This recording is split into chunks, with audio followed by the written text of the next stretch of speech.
So congratulations, you won the grand prize in Gérardmer yesterday. Yes. Do you know that? Yes, the grand prize and the audience prize also. Wow, Won congratulations. both. That's not very, that's normal with the movie you did. It's kind of, after Freddy 7, it's coming and it's another movie who asks questions about the genre. Do you think it's impossible now to make a pure genre movie without taking some step back and thinking about the genre? Well, I think it's impossible to make the sort of typical genre film where people are following the same patterns over and over again. As this film sort of points out all those cliches, it would be kind of dangerous to go back and do another film full of those cliches because I think the audience would just laugh at it. I don't think you necessarily have to do something that is examining self-consciously the genre specifically by names of films and actors. But you certainly have to do a different kind of film, whatever that might be. And do you think that Scream is the right way to do it? Seems to be working. You know, I think there's a great sort of reaction from the audience of this is what they were waiting for. I've had a lot of people tell me, first they haven't seen a really scary film in 8 years or 10 years or whatever, and also they've just never quite seen a film that has this way of taking a step outside the genre and looking at it, and without making really fun of it, it's still, you get to laugh at it and with it, and you know, so there's a wicked humor to the film and a lot of real genuine scares too, and it's a great combination. And there's also in the script there's some kind of a respect for the genre, which is very important. Did you do the movie because there was that in the script? Well, that was one of the reasons. I mean, Kevin Williamson, the writer, grew up on these films, so he really loves them. And I like that, that he wasn't setting out to make fun of them or cast aspersions on them, although he has fun kind of ribbing, as we say in America, you know, sort of, you know, getting the names wrong in some cases, and in some cases the names of parents were the names from people in Halloween or Terror Train. So there's all sorts of funny sort of references in there for the insiders. In the movies, there's Neve Campbell who said that she hates scary movies because it's all the same, and there's Drew Barrymore saying that she loves that. Where do you situate there? Where do I situate? I love anything that's new, that breaks new ground. And I don't see like anything repeated by people who really just want to make money. So, which has been the pattern, I think, in genre films in general. Somebody will come along and make an original one, and then 20 other people will come in and make copies of it and sort of drags it down again. So it's always fun to come out with something really new and see it sort of exhibit some of the vitality that it can have. Do you remember what are the rules for not being killed by a psycho killer in the movie? Absolutely. Sure. What are they? Well, you don't leave a room and say, "I'll be right back," because you won't be. I'll see you in the kitchen with a knife. Yeah, you don't have sex, you don't do any drugs, you don't smoke, and you never go outside and say, "I'm just going to go see what that noise was." You know, the typical rules.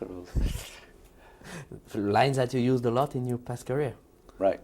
There's Well, this line I don't know whether I did or not, but maybe I did.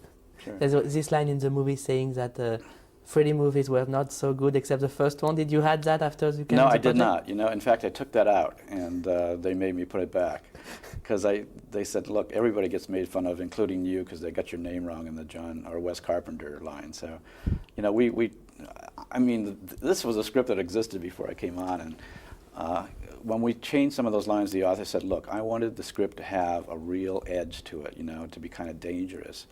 So some of those lines, you know, the Richard Gere lines and the things about Tori Spelling, I mean, we were wincing in a way because we didn't want to hurt anybody's feelings, but that's part of the popular culture, you know. So if you're making a film that really names names from the popular culture, which is very unusual in a movie, then you have to just go all the way with it. And Scream is giving to this genre its place in the popular culture. It's very important for that, in a way. I hope so. I think it's the genre films are a very important part of popular culture. You know, the good ones are very unusual and unique pieces. Have you ever imagined that this movie could do so great? I mean, No. 70 million now, something like that? I have a wonderful imagination, but I never imagined it would do this. In fact, my partner, Marianne Madalena, who produced the film, and myself, said if it does 25, we'll really be happy. If it does 30, we'll retire. And now it's crossed, I think, 70, heading for 80, so it's just gone beyond all of our wildest expectations. How do you explain that? I think it's very smart, it's different, and it has a lot of very positive things. It's funny, it's scary, it's beautiful, it has terrific performances, it has great music, the cast is just extraordinary. And I think it's maybe me at my best, too. I think it's one of the best things I've ever done. Just felt really at home with material, really liked the material, and liked all the actors and everybody else, too. So we all were kind of going on all 8 cylinders, as we say here. It's very strange because I think in this genre there's only 2 or 3 good movies, maybe Halloween, maybe the first Freddy, in a way. And this one, this is very peculiar because it's kind of the. Do you think that this is the end of the genre? No, I don't think so. I think it's a good shot in the arm for the genre, or hatchet in the head, whichever. But you know, I think the genre sort of renews itself every 5 or 10 years, and this looks like it's one of those pictures. So it'll bring, in one way, it legitimatizes it enough that young filmmakers come in and won't be afraid to make a genre film if it's good. Because, you know, certainly there is that aspect to humanity, the sort of darker side. So long as they explore new material and new depths, then it's fine. So you really think this is a kind of revival of psycho killer movies? Well, you know, I mean, I don't want to give away who the killer is in this film, but as you know, it's not really the typical psycho killer when you find out who it is. So, you know, that's something very different, what this film is saying. What was the movie that has the much more impact as a viewer when you were watching movies, when you're a moviegoer? In genre films? Yeah, in all kind of movies. Well, in genre films, I would say the Texas Chainsaw Massacre and The Exorcist and films like that, which I really thought were unique. But overall, I think when I first really started watching films, it was the European New Wave filmmakers. So it was Buñuel and Fellini and Chabrol and Cocteau and all of those guys that were making such poetic, dreamlike films, and that were just completely different than anything I had seen before. Just one more little thing. Mm-hmm. I read that you are going to make another kind of movie, which is not at all an horror movie. Mm-hmm. Is that true? And is it the success of Scream that permits that? Yes, no, yes, maybe.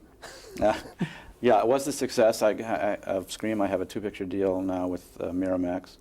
The first film is going to be a thriller by Scott Rosenberg, a very unusual piece, and the second one is going to be an art film, basically about a New York school teacher who teaches music, classical violin to school children in East Harlem, and has taken those students to Carnegie Hall in a very triumphant concert. That's a change. Yeah.